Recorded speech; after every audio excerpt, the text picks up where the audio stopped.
Welcome to top headlines. Andhra Pradesh రాష్ట్రం అసెంబ్లీకి జరిగిన ఎన్నికల్లో కూటమి పార్టీ నుంచి అనేక మంది మొదటిసారి ఎమ్మెల్యేలుగా గెలిచిన విషయం తెలిసిందే. ఈ క్రమంలో సోమవారం నుంచి అసెంబ్లీ సమావేశాలు ప్రారంభం కాగా బడ్జెట్ ప్రవేశపెట్టిన అనంతరం బుధవారానికి సభను వాయిదా వేశారు. ఇందులో భాగంగా చంద్రబాబు నాయుడు కొత్తగా ఎన్నికైన కూటమి ఎమ్మెల్యేలకు శిక్షణ కార్యక్రమం ఏర్పాటు చేశారు. శిక్షణ కార్యక్రమానికి సీఎం చంద్రబాబు నాయుడుతో పాటు స్పీకర్ అయ్యన్న పాత్రుడు, ఆర్థిక మంత్రి పయ్యావుల కేశవ్, జనసేన నుంచి మంత్రి నాదెండ్ల మనోహర్ పాల్గొన్నారు. అనంతరం స్పీకర్ అయ్యన్న పాత్రుడు సభలో ఎమ్మెల్యేలు వ్యవహరించాల్సిన తీరును వివరించారు. అలాగే సీఎం చంద్రబాబు నాయుడు ఎమ్మెల్యేకు క్లాస్ తీసుకున్నట్లు తెలుస్తోంది. బడ్జెట్పై అవగాహన, ప్రభుత్వం చేపడుతున్న అభివృద్ధి సంక్షేమ కార్యక్రమాలను ప్రజల్లోకి తీసుకెళ్లేలా ఎమ్మెల్యేలకు సీఎం దిశానిర్దేశం చేశారు.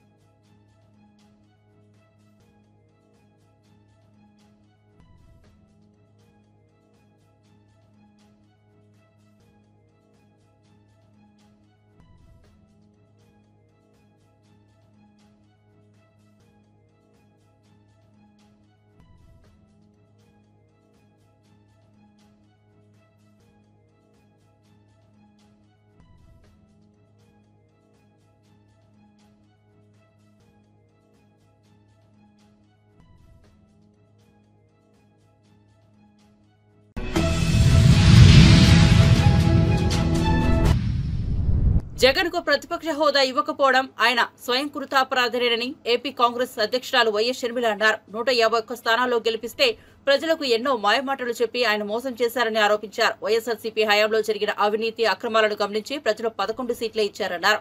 విజయవాడలో నిర్వహించిన మీడియా సమావేశంలో ఆమె మాట్లాడారు. ప్రతిపక్షం అనలేము, ప్రతిపక్షం ఇవ్వలేదనే ఆయన గోలంతా. జగన్మోహన్ రెడ్డి గారు ఈరోజు అసెంబ్లీకే వెళ్ళను అని మోటుకేసి కూర్చున్నారు. ఇది భావ్యమేనా అని మళ్ళీ అడుగుతున్నాం. జగన్మోహన్ రెడ్డి గారు, ఆయన ఎమ్మెల్యేలు అందరూ కలిసి 11 మంది ఉన్నారు. మరి వీళ్ళని గెలిపించింది ప్రజలైతే ఆ ప్రజలను వాళ్ళు అసెంబ్లీలో రిప్రజెంట్ చేయాల్సిన అవసరం వాళ్లకు లేదా? వారి బాధ్యత కాదా?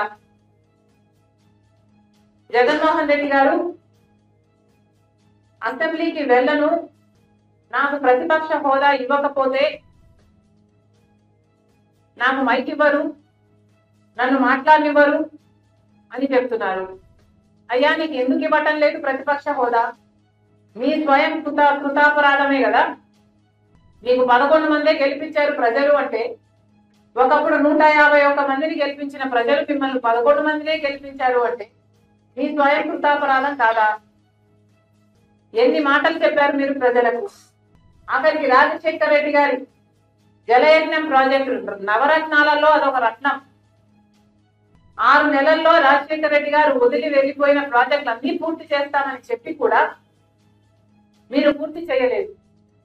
ఇలా 1 కాదు 2 కాదు, పూర్తి మద్యపాన నిషేధం అని మోసం చేశారు. 3000 కోట్లతో ధర స్థిరీకరణ నిధి అని మోసం చేశారు. మెగా డిఎస్సి అని మోసం చేశారు.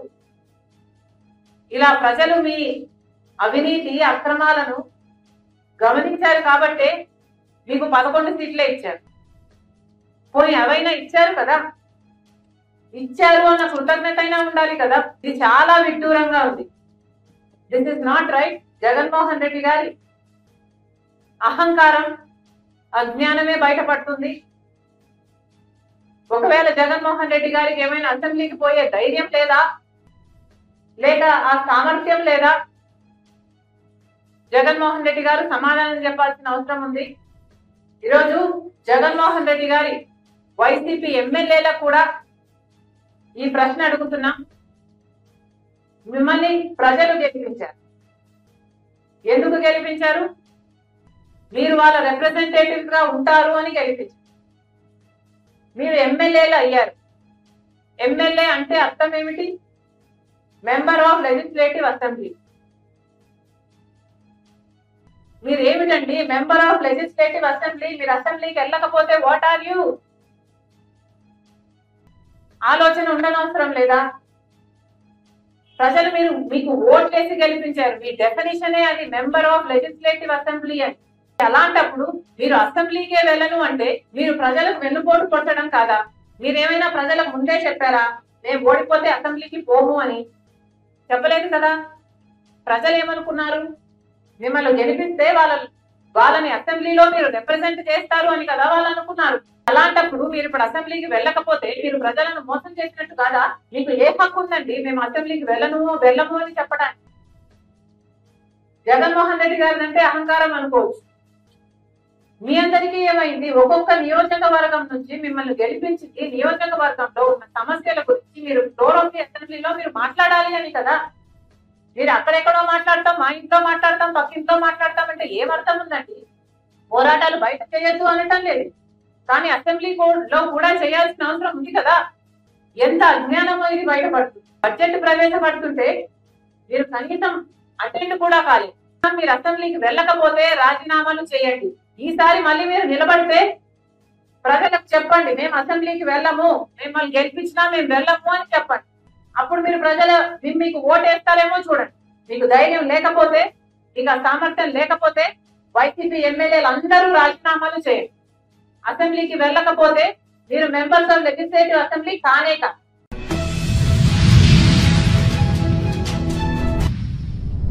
రాష్ట్ర ప్రజలను చంద్రబాబు సర్కార్ దగా చేసిందంటూ వైఎస్ఆర్సీపీ రాష్ట్ర అధికార ప్రతినిధి రాచమల్లు శివప్రసాద్ రెడ్డి మండిపడ్డారు.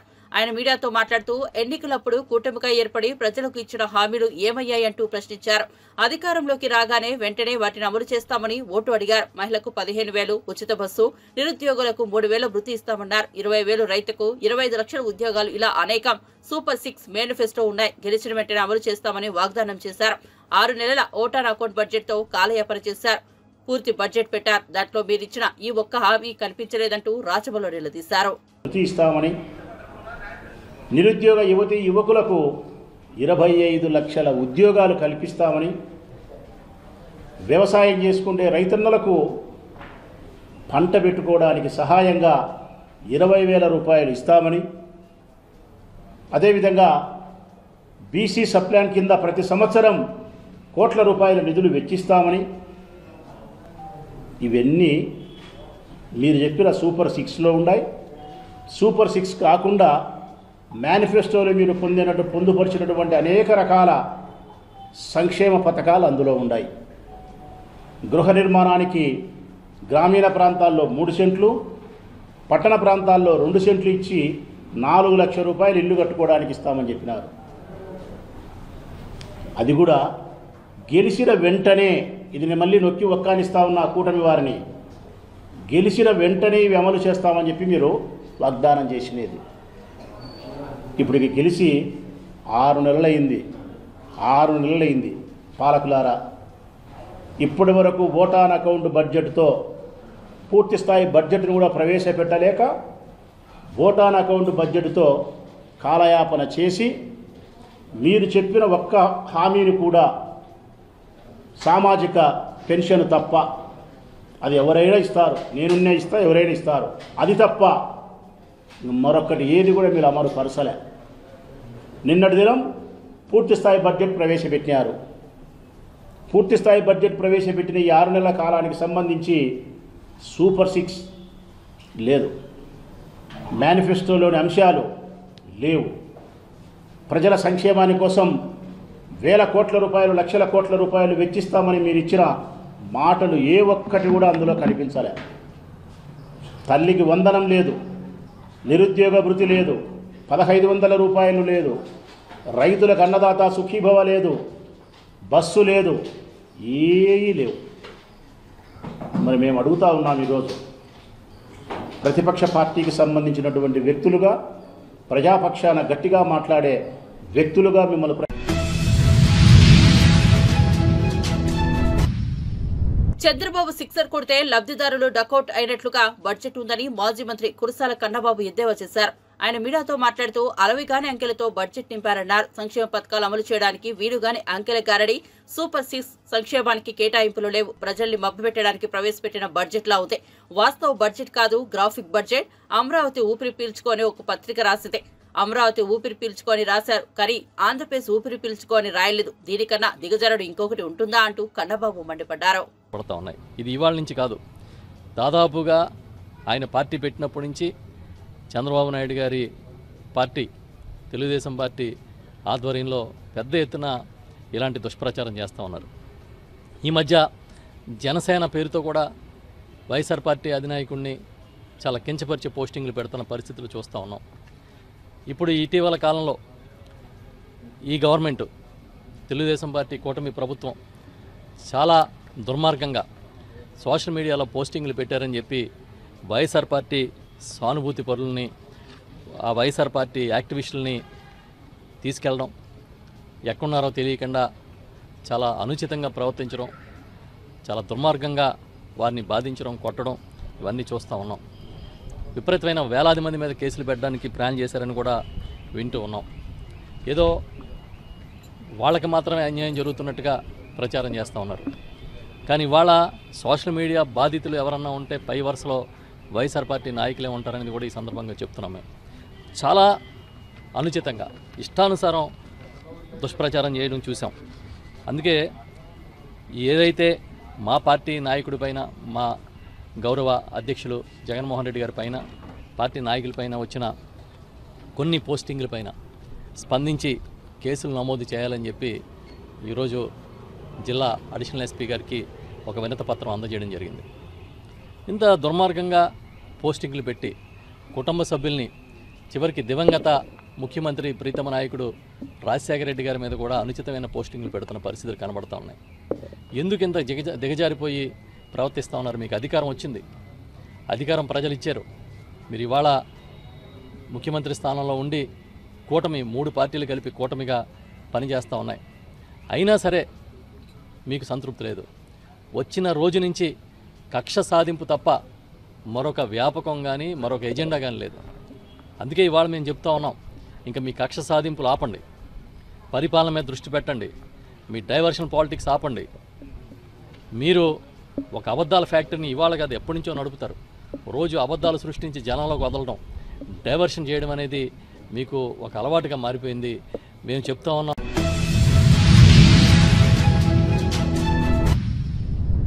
వికారాబాద్ కలెక్టర్ అధికారులపై దాడి కేసులో బీఆర్ఎస్ హస్తం ఉందని పరిగి ఎమ్మెల్యే రామ్మోహన్ రెడ్డి ఆరోపించారు. బీఆర్ఎస్ మండల యూత్ ప్రెసిడెంట్ సురేష్ ఉద్దేశపూర్వకంగా కలెక్టర్ ను తప్పుదోవ పట్టించి గ్రామంలోకి తీసుకెళ్లాడని తెలిపారు. 4 నెలల క్రితమే అతనికి బీఆర్ఎస్ మండల అధ్యక్షుడిగా నియమించారని చెప్పారు. ప్రభుత్వంపై వ్యతిరేకత తీసుకొచ్చే ప్రయత్నం చేస్తున్న వారిపై కాంగ్రెస్ కార్యకర్తలు అప్రమత్తంగా ఉండాలని సూచించారు. చాలా దురదృష్టకరమైనటువంటి సంఘటన. మన గౌరవ ముఖ్యమంత్రి రేవంత్ రెడ్డి గారు ప్రాతినిధ్యం వహిస్తున్నటువంటి కొడంగల్ నియోజకవర్గం దుద్యాల్ మండలం లగచర్ల గ్రామం లోపల మన గౌరవ కలెక్టర్ గారు ప్రతీక్ జైన్ గారు ఒక ఇండస్ట్రియల్ కారిడార్ ఏర్పాటు చేయడానికి, ప్రజాభిప్రాయ సేకరణ చేయడానికని, గ్రామస్తులతో మాట్లాడడానికని వస్తే అక్కడ ఉన్నటువంటి బీఆర్ఎస్ యూత్ లీడర్ బేగమోని సురేష్, అతను మండల్ యూత్ ప్రెసిడెంట్ బీఆర్ఎస్, అతను ఉద్దేశపూర్వకంగా కలెక్టర్ని తప్పుదోవ పట్టించి ఎక్కడైతే మూకుమ్మడిగా దాడి చేయాలనే ఉద్దేశంతో కలెక్టర్తో పాటు అధికారులందరినీ కూడా ఎక్కడైతే పబ్లిక్ హియరింగ్ చేయాలనో అక్కడ కాకుండా వేరే ప్రదేశానికి రమ్మని రిక్వెస్ట్ చేస్తే కలెక్టర్ గారు ఒక మంచి మనసున్నటువంటి వ్యక్తి, తాను ప్రజల దగ్గరికి వెళ్ళాలి, వినాలి అని అక్కడికి వెళ్ళినప్పుడు మూకుమ్మడిగా దాడి చేయడం అనేది చాలా బాధాకరం.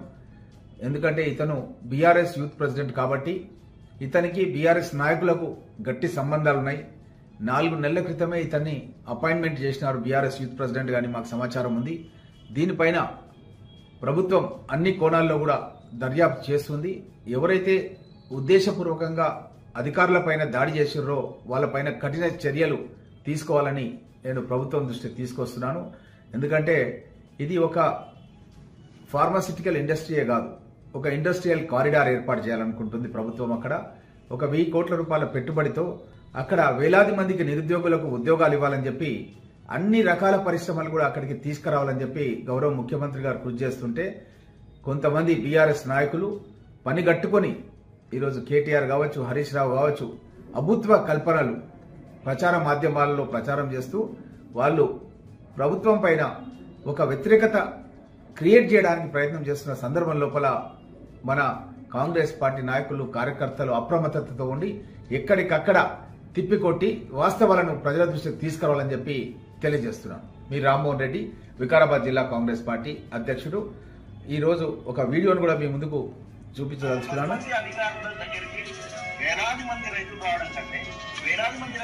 బోగమోని సురేష్ కలెక్టర్ గారిని ఏ విధంగా రిక్వెస్ట్ చేసి తప్పుదో పట్టిస్తుందని చెప్పి మనం వీడియోలో చూపిస్తున్నాం.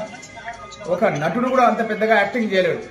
ఆ విధంగా యాక్టింగ్ చేస్తూ కలెక్టర్ని తప్పుదో పట్టించడం అనేది చాలా బాధాకరం.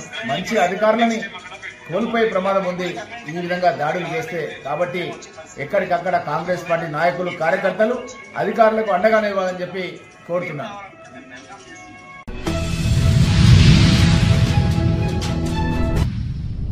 సోషల్ మీడియా కేసులకు కడప పోలీసులు చేసినట్లు వేరే దేశాల్లో అయితే ఉరివేసి చంపుతారని హెచ్చరించారు మాజీ మంత్రి పేర్ని నాని. తుళ్లూరు డీఎస్పీ మురళీకృష్ణ బూటుకాలతో తన్ని వైఎస్ జగన్ అసహ్యంగా మాట్లాడుతున్నారని మండిపడ్డారు. ఏపీ పోలీసులు ఇంత దిగజారి ప్రవర్తించాలా? అరబ్ దేశాలలో అయితే ఇలాంటి పోలీసులకు ఉరివేస్తారని హెచ్చరించారు మాజీ మంత్రి పేర్ని నాని. పోలీసు వ్యవస్థను కూటమి ప్రభుత్వం తప్పుడు పనులకు వాడుకుంటుందని మండిపడ్డారు. కూలీలు చేసేవారిని, దొంగతనాలు చేసేవారిని కొట్టడమే తప్పు అని చెప్పే ఈ ప్రజాస్వామ్యంలో రాజకీయ కక్షతో పోలీసులు దాడి చేస్తున్నారని నిప్పులు చెరిగారు. 2015లో పెట్టిన పోస్టులకు ఇప్పుడు కేసులు పెడుతున్నారని మండిపడ్డారు. నిజామాబాద్ లో ఉండే జగన్ అభిమానిని వేధించారన్నారు. బడ్జెట్ లో ప్రజలకు ఏం ఒరగబెట్టలేదు, సూపర్ 6 పథకాలకు నిధులు కేటాయించి లేదని చురకలంటించారు. 4 నెలల్లో 1000 కోట్ల అప్పులు చేశారని ఆగ్రహించారు. టీడీపీ నేతలు చేసే పాపాలు డీజీపీకి యజ్ఞాల్లాగా కనిపిస్తున్నాయన్నారు. పోలీసులకు అంత కష్టం ఉంటే రాజకీయాల్లోకి రావచ్చని సెటైర్లు పేల్చారు. తుళ్లూరు డీఎస్పీ గారంట, ఆయన వచ్చి మురళీకృష్ణ గారు, ఆయన ఎంత గనుడంటే ఆ ముద్దాయి బాధపడుతున్నాడు, ఏడుస్తున్నాడు. బూటుకాలతో ఎగిరి తన్ని లంజా కొడక జగన్ గాడు మీరందరూ కలిసి అన్న చంద్రబాబు పీకుతారా? ఇదే భాష. తుళ్లూరు డీఎస్పీ అతను వచ్చింది ఎక్కడికి వచ్చాడు? ఇక్కడ గుంటూరు పోలీస్ స్టేషన్కి వచ్చాడు. కావాలంటే సీసీ ఫుటేజీలు కావాలంటే ఛాలెంజ్ చేస్తున్నాం. లాలాపేట పోలీస్ స్టేషన్కి వచ్చాడు. లాలాపేట పోలీస్ స్టేషన్లో ముద్దాయిలను కూర్చోబెడితే అక్కడి నుంచి తుళ్లూరు డీఎస్పీ ఆ స్టేషన్కి వచ్చి తన్ని జగన్మోహన్ రెడ్డి గారిని పచ్చి దుర్భాషలాడుతూ, వీళ్ళని తిడుతూ, కులం పేరుతో తిడుతూ, కులం పేరుతో, రెడ్డి కులం పేరుతో తిడుతూ, జగన్ని తిడుతూ, పచ్చి బూతులు తిడుతూ, ఏరా చంద్రబాబుని మీరు పీకుతారా ఏమన్నా అని చెప్పని నేను అంతవరకు ఆగుతున్నా. ఇంకా చాలా పీకుతారా అని మాట్లాడాడు. ఇంకా ముందు మాటలు ఉన్నాయి. అంటే పోలీసులు ఏ రకంగా దిగజారి ప్రవర్తిస్తున్నారో మనం ఒకసారి గమనించమని ప్రజలందరినీ కూడా కోరుకుంటున్నాను, ఈ ప్రపంచాన్ని కోరుకుంటున్నాను. నిన్న చూసాం, ఆయన గోత్రికుడు అనుకుంటా, ఒక పోలీస్ ఆఫీసర్ గారు ఆయన చెప్తున్నాడు. ఏం చెప్తున్నాడు? ఈనాడు రాంబాబు అని కూడా చెప్పారు, అరబ్ దేశాల్లో అయితే అవి చేసేవాళ్ళు, ఇవి చేసేవాళ్ళు అని. చాలా దేశాల్లో కడప పోలీసులు చేసినట్టు చేస్తే ఈ పాటికి మిమ్మల్ని అందరినీ ఉరేసేవాళ్ళు. చాలా దేశాల్లో తప్పుడు కేసులు పెట్టి చట్ట వ్యతిరేకంగా అరెస్టులు చేసి కోర్టుకు తీసుకురాకుండా కొడుతూ, అంటే బొయ్యిలు ఇరిగేట్టుగా కొట్టి మీరు ముసుగులేసి తీసుకొస్తే కనుక ఈ సోషల్ మీడియా కేసులకి చాలా దేశాల్లో ఉరిశిక్షలు వేసే చట్టాలు కూడా ఉన్నాయి. మరి ఇట్లాంటి వాళ్ళు ఉరి కూడా వేసేవాళ్ళు కదా, అది కూడా నేర్చుకోవాలి కదా.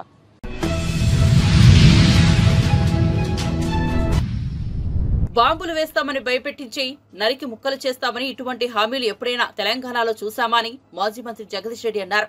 ఈ సందర్భంగా మీడియాతో వారు మాట్లాడుతూ ముఖ్యమంత్రి స్వయంగా మనం కూడా మాట్లాడుకోలేని భాషలో మాట్లాడుతూ సీఎం పదవి హోదాను దిగజార్చారన్నారు. మంత్రులు వారి స్థాయిని బయట పెట్టుకుంటున్నారని మాజీ మంత్రి పేర్కొన్నారు. ఏందో బాంబులు వేస్తామని చెప్పి భయపెట్టించి చూసామా ఎప్పుడైనా తెలంగాణలో? ఒక మంత్రి నోటి నుంచి, ఒక ముఖ్యమంత్రి నోటి నుంచి ఇటువంటి మాటలు, బాంబులు వేయటాలు, కేసులు పెట్టి లోపడయ్యరాలు, వీపులు పగలగొడతామని చెప్పి స్వయంగా ముఖ్యమంత్రి మాట్లాడడం, ఇంకొకటేమో నరికి ముక్కలు చేస్తామని చెప్పి ఒక మంత్రి మాట్లాడడం. ముఖ్యమంత్రి స్వయంగా సోయి లేని భాష, మనం కూడా మాట్లాడుకోలేని భాషలో మాట్లాడుతూ దిగజార్చిండు మంత్రి పదవి, ముఖ్యమంత్రి పదవి హోదాను దిగజార్చిండు. మంత్రులు వాళ్ళ నైజాన్ని బయట పెట్టుకుంటారు, వాళ్ళ స్థాయిని బయట పెట్టుకుంటారు మాట్లాడడం ద్వారా, ఈ మాటల ద్వారా. సరే, నరకడానికి పెద్ద సమస్య ఏం కాదు. ఒకవేళ నరకడమే ముఖ్యం అనుకుంటే మీరు దేనికి కూడా దొరకరు, మీ శవాల అడ్రస్ కూడా దొరకవు. వాస్తవానికి ఒకప్పుడు మేము కూడా అనుకుని ఉంటే అట్లా, కానీ మేము మాది ఎప్పుడు ఆ పాలసీ కాదు, కేసీఆర్ది ఎప్పుడు అది కాదు.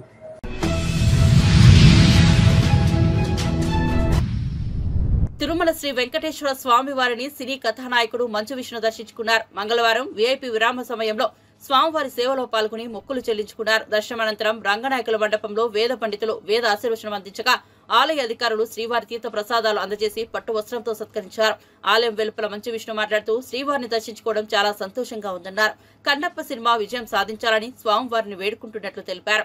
ఇక సినిమా అనేక కారణాల వల్ల సినిమా విడుదల వాయిదా పడిందన్నారు. డిసెంబర్లో ముందుగా విడుదల చేయాలని అనుకున్నామని కొన్ని అనివార్య కారణాల వలన సినిమా విడుదల వాయిదా పడిందన్నారు. త్వరలోనే విడుదల తేదీ ప్రకటిస్తామని విష్ణు తెలియజేశారు. ఇక విష్ణును చూసిన అభిమానులు వానలో సైతం సెల్ఫీలు దిగేందుకు ఆసక్తి చూపారు.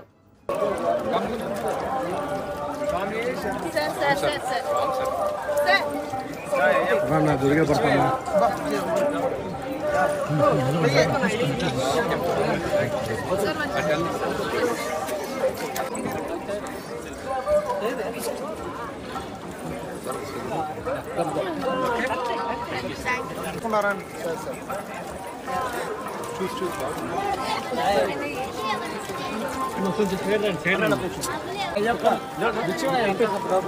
కొంచెం సైడ్ రండి సార్ అనయా అనయా అనయా అనయా आपको विषय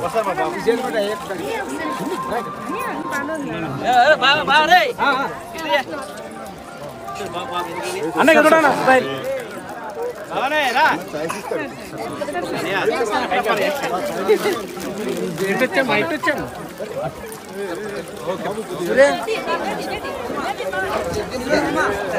సైడ్ రానా సైడ్ రానా సూర్య సూర్య సూర్య సూర్య సూర్య సూర్య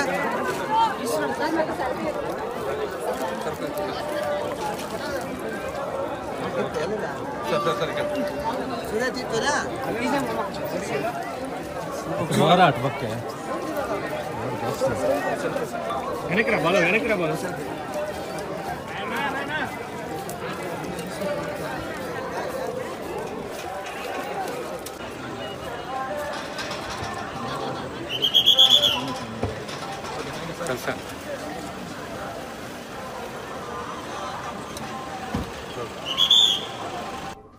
ఈరోజు వచ్చి కన్నప్ప సినిమా గురించి వెంకటేశ్వర స్వామిని వేడుకోవడం జరిగింది. ఆయన ఆశీస్సులు మాకు ఉండాలి ఎల్లప్పుడూ అని వెంకటేశ్వర స్వామిని కోరుకున్నాం. రిలీజ్ అనేది డిసెంబర్ అనుకున్నాం, కానీ చాలా అనివార్య కారణాల వల్ల సమ్మర్ 2025కి షిఫ్ట్ అయింది సినిమా. అది ఎప్పుడు ఏంటని త్వరలో అనౌన్స్ చేస్తాం.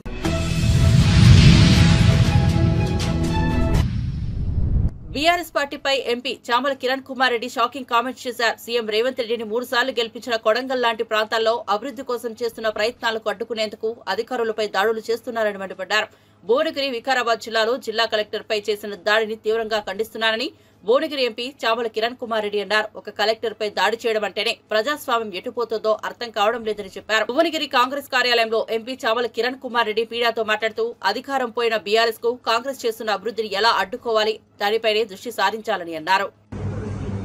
నిన్న వికారాబాద్ జిల్లా కొడంగల్ నియోజకవర్గం దుద్యాల మండలంలో జరిగినటువంటి దాడి ఏదైతుందో, గతంలో కూడా కలెక్టర్లు, ఆర్డీఓలు, రెవెన్యూ అధికారులు తెలంగాణలో 10 సంవత్సరాలు బీఆర్ఎస్ ప్రభుత్వంలో ఉన్నప్పుడు కూడా ఎన్నో కార్యక్రమాలకు ఊర్లలో వెళ్లి ఈ యొక్క పబ్లిక్ గ్రీవియన్సెస్ మీటింగ్స్ పెట్టేవాళ్ళు.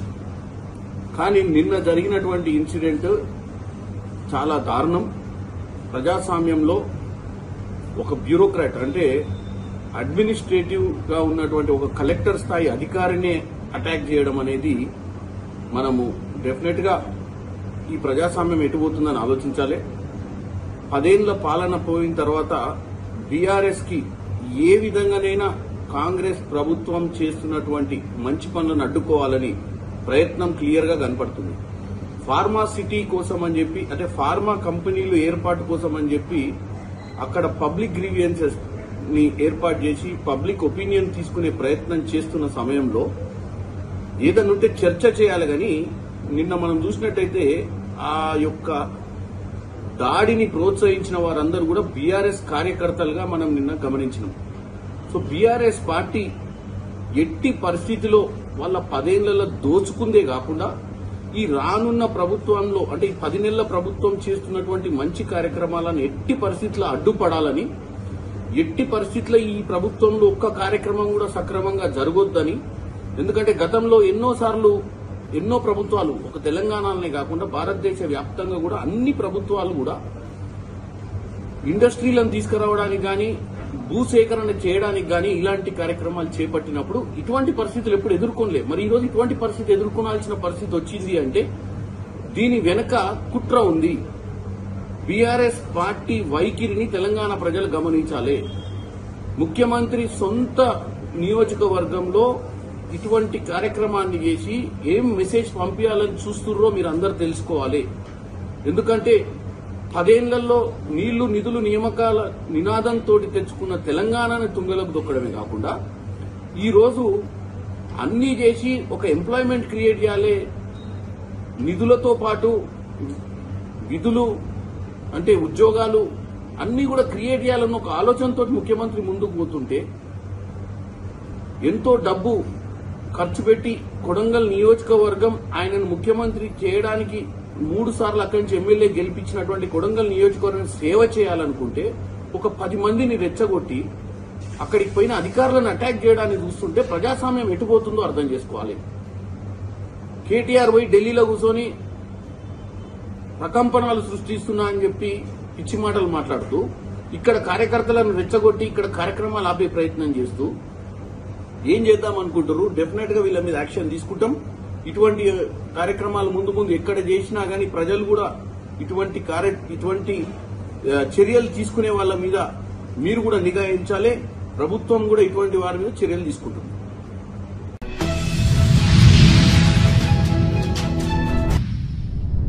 అల్పపీడన ప్రభావంతో రాష్ట్రంలోని పలు జిల్లాల్లో తెల్లవారుజాము నుంచి వర్షాలు పడుతున్నాయి. ప్రకాశం, నెల్లూరు, తిరుపతి, కోనసీమతో పాటు పలు జిల్లాల్లో ఓ మోస్తారు వర్షాలు కురుస్తున్నాయి. మరోవైపు తిరుమలను వర్షంతో పాటు పొగమంచు కమ్మేసింది. దీంతో ఆలయం వద్ద ఆహ్లాదకర వాతావరణం ఏర్పడింది. బంగాళాఖాతంలో అల్పపీడన ప్రభావంతో పలు జిల్లాల్లో 2 రోజుల పాటు వర్షాలు ఉంటాయని వాతావరణ కేంద్రం వెల్లడించింది.